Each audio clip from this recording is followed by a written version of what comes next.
Good evening, folks. Fantastic to be here. Thank you for arranging this. And as we all know, startups have the power to blur industry boundaries. They have figured out an amazing ingredient and also the recipe to put those elements together to solve new problems. India is now the third on the list in terms of the number of startups, value creation, and also joining, like we heard, the Billionaires Club. We have now, from the yesterday's list, if I have to quote, 19-year-olds have started to make to the chest deeper. It's not just individual, but it's also the company creating value and growth. I'm looking forward to this conversation, knowing more about what we have achieved so far in terms of the road that we have traversed as startups and what lies ahead. As we progress in this journey, I would like to know what are the hopes and fears that one would have in terms of founders, in terms of investors, entrepreneurs, and the whole ecosystem. So, if I can start with you, Mohit, why don't you share your journey and your hopes and fears as we enter into the next phase of Indian startups? Hi, good evening, everyone. It's great to be here. My name is Mohit. I'm co-founder at the Moms Company. My entrepreneurial journey has been short compared to the other gents here as I got to learn. So I was in Snapdeal for a year and a half, started the Moms Company as a brand in 2017. And last year, the brand was acquired by what is now the Good Gang Group. So I've been an entrepreneur effectively for 5-6 years of my life, right? Which seems very short. What I learned and what excites me most about this journey is actually the next wave of entrepreneurs that are starting now. I think I also have the privilege now of investing in a few startups, and I'm very excited. So, the 19-year-old at Zepto, being a founder and making it to the Hurun list is not a rare circumstance, right, anymore. I had the pleasure to meet Ritesh of Oyo earlier this week, and I'm seeing many more of those opportunities come up. And I think we reached a stage where young entrepreneurs are starting earlier, chasing bigger dreams, and doing it in a fashion where they actually have mentors and people to look up to. So they don't make the mistakes that, us folks sitting here made. So quality of entrepreneurs coming up and starting up today is what really excites me. Fear, I wouldn't say fear, but I think the learning curve is with youth comes exuberance and the belief that we can do absolutely anything. So what I'm seeing younger founders do really well is also reach out and say how to avoid those mistakes. So under the hope that they will actually achieve what a lot of us have achieved, but to bigger heights and much faster. Great, bigger heights, I love that. And Adhil, if I can come next and welcome, sir. If I can ask your point of view in terms of how the government is enabling us, how the government is making and fueling the growth of startups. How is it easy today in terms of policies, in terms of enablement? If you can throw some light and your hopes and fears as we move forward. Great. So, firstly, thanks to the organizers, ETH, for putting together this event. And Jay, to your question, right? I think a lot of credit does go to the policymakers for enabling such a powerful ecosystem in India. I'll just focus on fintech because A, it's in the news, and B, Bank Bazaar and fintech we've been working a long time closely in the space. So I think what the regulator is currently saying is that they've learned lessons from all parts of the world, and they want India to grow in a way that not only do we get to number one in fintech, but we can stay there for 20 years. And that means clearly setting out a framework which will work long term. What we saw in China was they were very, very liberal, but then when things went off control, they completely clamped down. But I think what I see the RBI doing in India, right, is laying a framework where they're saying that, hey, the people we regulate, we want them to handle compliance, we want them to handle the balance sheet. But RBI governor said this yesterday, fintechs are critical to India's success. Fintech is a priority for India, but we want the fintechs to focus on technology, to focus on data, to focus on financial inclusion and on innovation. So I think they're laying a framework wherein they can learn from what went wrong in other markets. And there's a clear realization that being number one is not about getting to number one. Being number one is about staying at number one for the next 20 years. And I think they're taking a long-term perspective. Awesome. Sustenance. It's not just making something, but it also, and I see an article reading yesterday. Bharat Pay has plans to go public in probably next 18 months' time. So Suhail, why don't I turn to you and ask, profitable growth. For startups, it's not about just solving the problem, but solving it in a way that it sustains, it creates value, and it becomes profitable. What do you see road ahead for the Indian entrepreneurs going forward in making startups that are profitable? And what are the key ingredients? I think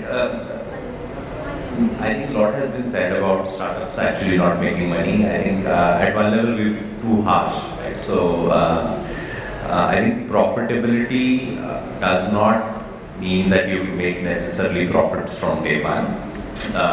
It's a conscious choice, right, about growth and profits, right? And I actually go back to the very old days when Mohit and I were in McKinsey. I used to do a lot of work. I used to do a lot of work in power, and that's a very different industry, right? So you're probably spending $1 billion before you see first rupee of revenue come in, right? And it's very easy to say that's capex, this is opex. But for a lot of the young businesses building the distribution muscle, for example, building distribution for Bharat Pay on the back of payments and on the back of UPI, I did it at one. I treat it as capex at one level, right? Because unless I have the network, I can't drive monetization of it, right? So, of course, the way accounting works, classified as P&L expense versus capex, right? So, I think what entrepreneurs have to be thoughtful about is what are the structural gross margins in the business they are building, right? And as long as that is high, and as long as that is sufficient to cover at scale all your costs and leave sort of sufficient return on invested capital on the table, I think that's sort of the way I would articulate, right? So when you want to turn profitable is a function of how much capital is available. It's a function of what is the larger aspiration you are chasing, and it's a function of when do you think the network growth has sort of plateaued, so that now is the time to really push the pedal on monetization. Well said. And I see that Indian startups have evolved in a way of how investors think, in a way how founders and entrepreneurs think. Let me turn to you, Srikanth. You have been at it since long. How do you see the evolution happening, the pace at which the maturity is getting into our startup ecosystem as the new models are evolving, looking at profitability, structural elements, strengthening, all of that? No, I think it's a great time to be an entrepreneur, frankly. I think it's never been a better time. I've been at it for 29 years. I wish I'd started a little later, or I still had more years than I do right now in the tank. But having said that, I think that even though we are number 3 and we've been speaking about it today evening, I think there are a couple of differences that India has compared to, let's say, the number 2 China, which is that our per capita is still low, and the next 4-5 years is where it's going to double or maybe even more than double. And that is really going to be the significant impact that I can see, one. So basically the domestic demand is going to be off the charts as I see it. The capital is already available. I mean, we are already number 3, so I think we all know that if you want to raise equity, if you have a good story, if you have a good business, you can raise. There is enough and more capital that's available. So, So I think entrepreneurs need to start looking at, evolving to a new ways of working where they need to adapt. What Suhail was saying, I was reminded of the old one from Charles Darwin, right? It's not the strongest of the species that survive, but the one that's most adaptive. I think it's very, very, very true of entrepreneurship. You will have to play with the cards you have dealt and on the table that you're sitting. The table may be a good one or maybe really ugly one. So, but depending on that and depending on your cards is what you have to play. I think that's really the defining factor that's going to separate the men from the boys, and I really think it's a great, great time to be an entrepreneur. Right, so India is no kid anymore. We are into our men age. So if I can get to you, Mohit, and ask, when entrepreneurs are thinking of an idea, we take it to market. There are multiple ways in which they will think about, do I build my own IP? Do I work in an ecosystem? Do I create new transactions and value out of it? Or do I go and directly compete with something that is already mature? If you have a crystal gaze and if you have to be an oracle and say, where is the next opportunity for new entrepreneurs is likely to come by? Is it making ecosystems work? Is it making more IP and disruptive business models? Both of it, anything new? I think there's opportunity in all of the above. Right? What's changed, as just take on from what Srikanth said, I think what's changed in the last 2-3 years and with the funding environment is that the fit of the founder with the problem that they're trying to solve is far more important. Right? I cannot pretend, even if I think of my next entrepreneurial gig, I cannot even pretend to try and compete with the Bank Bazaar or Bharat Pay and say, because I've never been in fintech. Right? What's the really exciting opportunity is for the people from their teams who lived and breathed and grown up in this ecosystem and know there is a problem to solve, either on the IP side or on the distribution or on the marketplace side, to come in and crack that. Because what's available to them today is funding because they have experience and their own experience so that they can start with the right basics from the very beginning. Right? So you can actually choose to do whatever you want, but I think people underestimate knowing the business well and being able to treat it like a proper business from the very start. If you're able to do that, you can create opportunities wherever you want. Great. Okay. So it's all of the above, as per Mohit. And if I can ask you, Adhil, what's your point of view on that one? And also the fact that in many ways technology and entry barrier has been lower. I think the level playing field for anybody who wants to build something, a new platform, is almost accessible to everybody today. Right? So is there really play in building technologically superior algorithms, data, personalization engine, all of that, and build your own product or service? Or it is more, like Mohit mentioned, it's all of the above, encircled together and solve the problem. What would you say? Right. So the core philosophy that we have at Bank Bazaar, right, is that it's about collaborating with the ecosystem versus trying to outcompete the banks or the large financial lenders out there.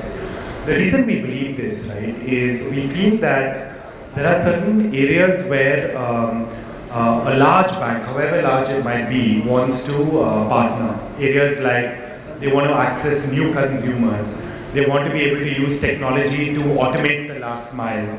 They want to be able to use data and AI to instantly deliver a financial product. Now, we find that partnering helps in 3 ways. So the first way it helps, right, is that it fits in with the framework the regulator is thinking about, saying that, hey, there's a regulated entity and there's a fintech, and this is what we want each entity in the role they want to play. Second, right, we found that this is a great strategy to build a profitable scaling business. Because what happens, right, is if you're going to assume all of the costs that go with building a large balance sheet, it takes a long time to get to scale, to get to profit. But if you're working as a nimble fintech, you're able to partner with the biggest balance sheet owners, which is what we've done at Bank Bazaar on a co-owned basis. Able to get to profitably much faster. And we find that partnership models are also much more scalable. So you don't have to worry every year saying, do you need this, do you need that? Because you know your partner is ready and wants to be 10x where they are today. So we truly benefited at Bank Bazaar from partnering versus trying to outcompete or fight the banks. Great. Suhail, would you like to add to that? our model is slightly different. We try to actually not outcompete. I think it's an interesting market, right? Especially at least financial services space, in the consumer space. Market is so huge that at one level, no one player can fulfill all their needs, right? So, and when ADC, which is actually Mohit's area more than mine, when it started, people said it will not exist. What is that the big brands are not serving, right? And Mohit and bunch of other founders found areas which the big brands were not serving, and the distribution allowed them to sort of even cater to one person sitting in a small town who needs that value proposition, right? So I think what we do at Bharat Pay is actually, many people think compete with banks, but actually what we do is to go after opportunities which a conventional bank cannot go after, right? So if you think of a large banking setup, if a bank tries to, it's a common joke in Bharat Pay office that if I go and ask for a bank for a 50,000 loan, it will get rejected. If I ask for a 50 lakh loan, it will get through, right? Because the system is built where the cost of underwriting, collection, everything else is a fixed rupees, right? It's not a percentage of loan. So micro short tenure lending, necessarily have financial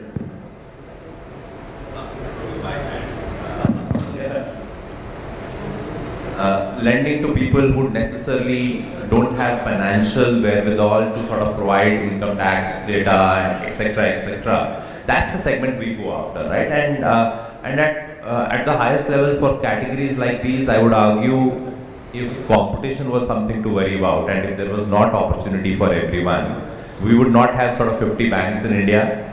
And after having 50 banks, we would have not had 100 NBFCs and some as good as Bajaj Finance come up. There is no reason to believe like 50 fintechs can't exist and sort of cater to different needs in the market, right? And I keep dragging consumer into it, but I believe that's the exact same theory playing out there. There's the same exact theory which will play out in financial services and many other sectors, right? India is a huge market. We underestimate the potential of consumption in the country just because it's never been catered to at that micro segment level. Thanks for that, Suhail. Talent is a very important aspect of our ability to build something and also to scale.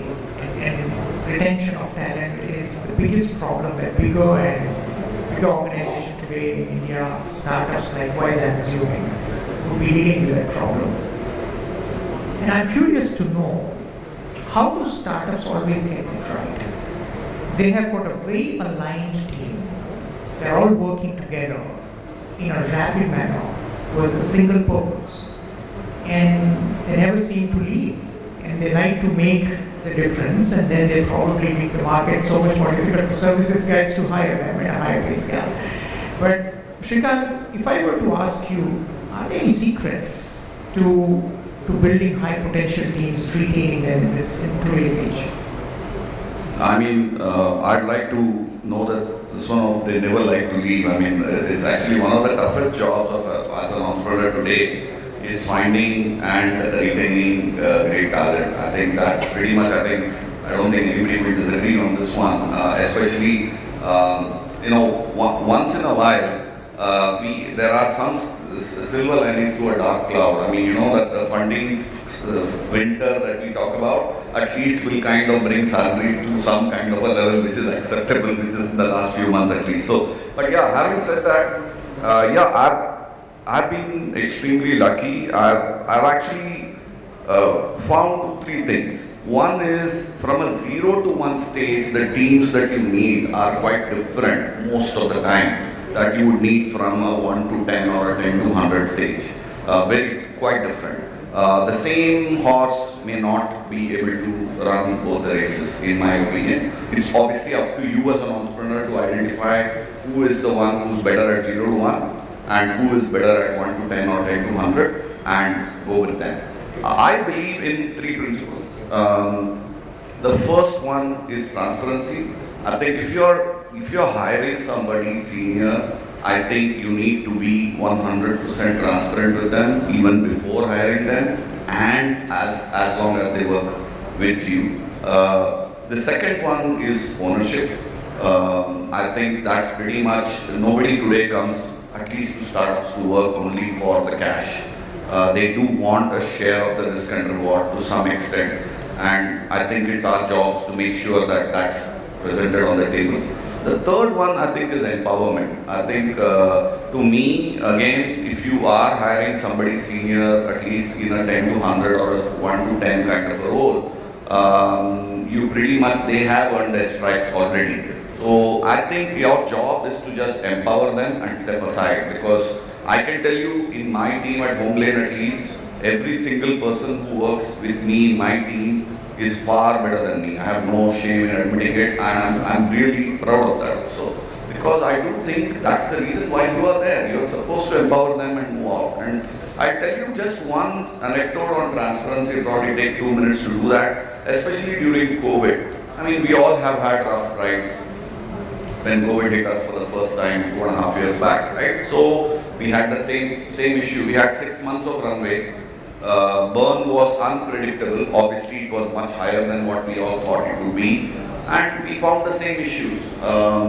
We had to let people go, we had to cut salaries, we had to do a bunch of things.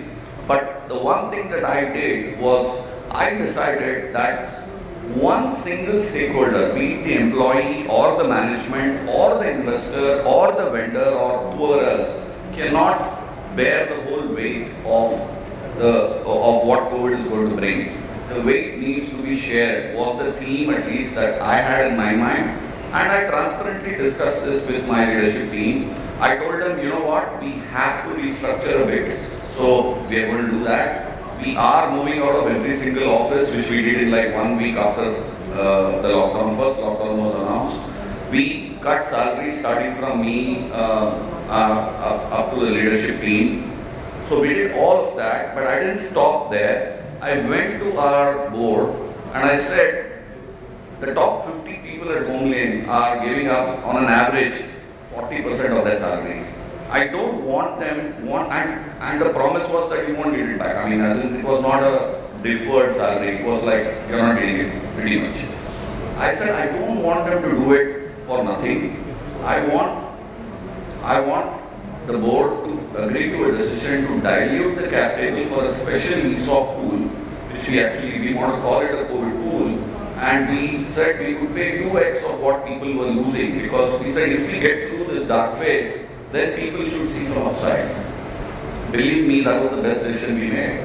We gave them 2x of the cash that they lost at that point in time, obviously at slightly better prices because they were all employees.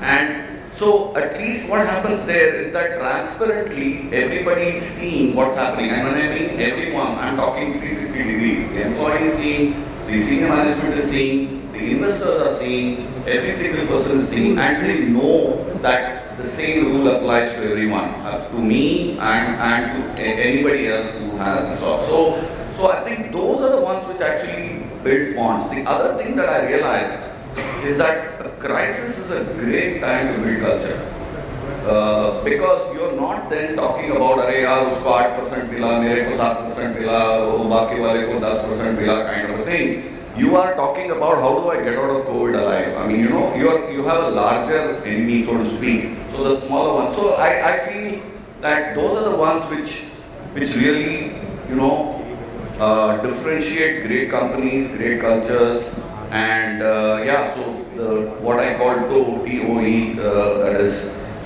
transparency, ownership, and empowerment are my 3 mantras. Yeah. Fantastic, very inspiring. Please go ahead. No, I think I wanted to just add on, Srikanth, sorry for taking the time, but I think really well said. Transparency, ownership, empowerment, and wealth creation. Just 2 quick pieces to add. I think we all say, why are teams not taking ownership?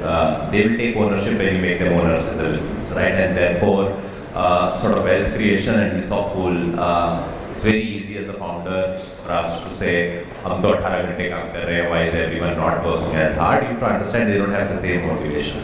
So you have to create that motivation by making them feel they are the owners in the business, right? So I think that's sort of one thing I want to say. I think the second thing I wanted to say, you will do everything, include all of this, plus creating a cohesive sort of shared vision for the business. But I think if you are hiring right, and as Srikanth said, hiring better than yourself, there will be meaningful attrition.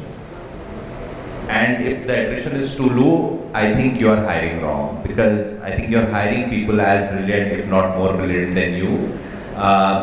They will have sort of gone through the journey with you for hopefully 2-3 years.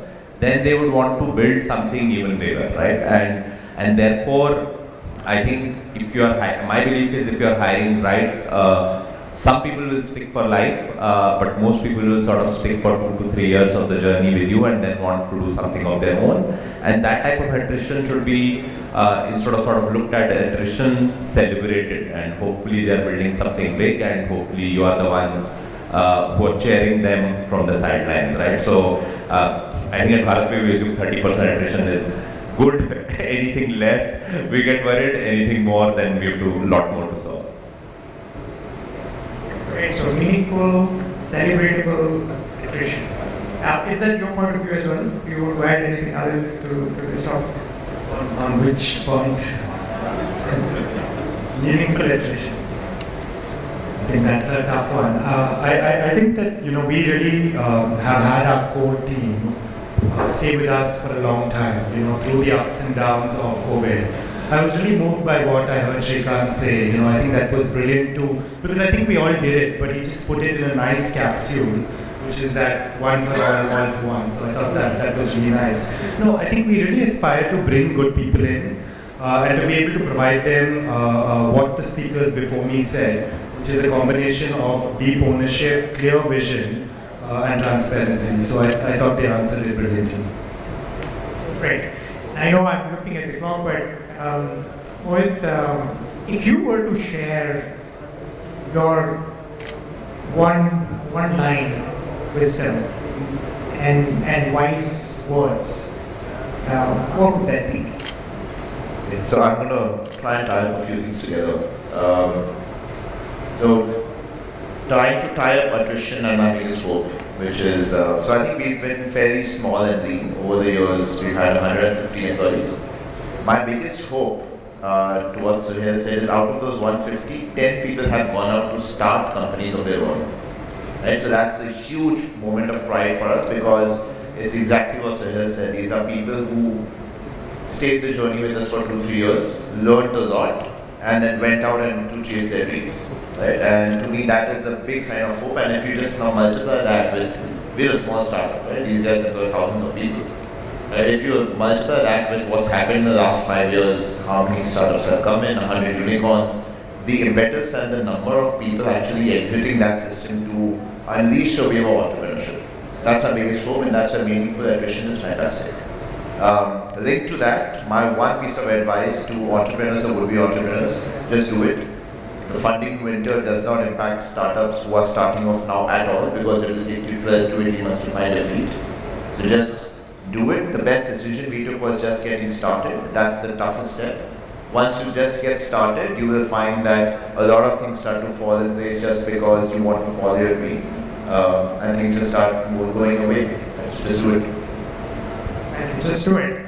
What would be your one line, Srikanth? Yeah, I mean, actually, it depends on the on the year and how bad or good it is. But given the last 3 years have been so topsy-turvy for all of us, I like this one. I mean, it's a line I read.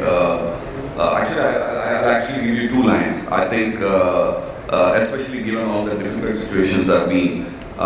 The first one is actually one of my favorites. It goes to all entrepreneurs, obviously, is run when you can, walk if you have to, crawl if you must, but never ever give up. Again, going back to that adaptability, I think is really nice. I think you need to have the humility to even crawl if you have to at some point in time. I hope no business has to, but sometimes it does happen. That's one. The second one is actually on more of the opportunity. I think this was Ayrton Senna who said it, and I remember this, especially during COVID, I remembered it quite a bit. He said, when it's a bright summer day, you cannot overtake 10 to 15 cars, but you can do it when it's raining very, very heavily. The only time you can actually overtake 10 to 15 cars in a race where you're driving fast is when it is raining heavily. So it's actually an opportunity in disguise, be it COVID, be it a funding winter, whatever you want to call it. So up to you to take it. So these would be. Awesome, and I see courage woven into what you just said and what Mohit said, right? So people have to be courageous to just do it and do it at the right time when it's raining. What would be your one line? So my advice or what I've learned is, when times are good, you tend to make your mistakes. And when times are really, really bad, that's when you learn what will make you very successful. So I think the last 3 years, like Srikanth said, were very tough. But during this time, we learned what I think will now take us where we want to go, right? So I think really when times are tough, when you fail, that's when you learn the most important lessons.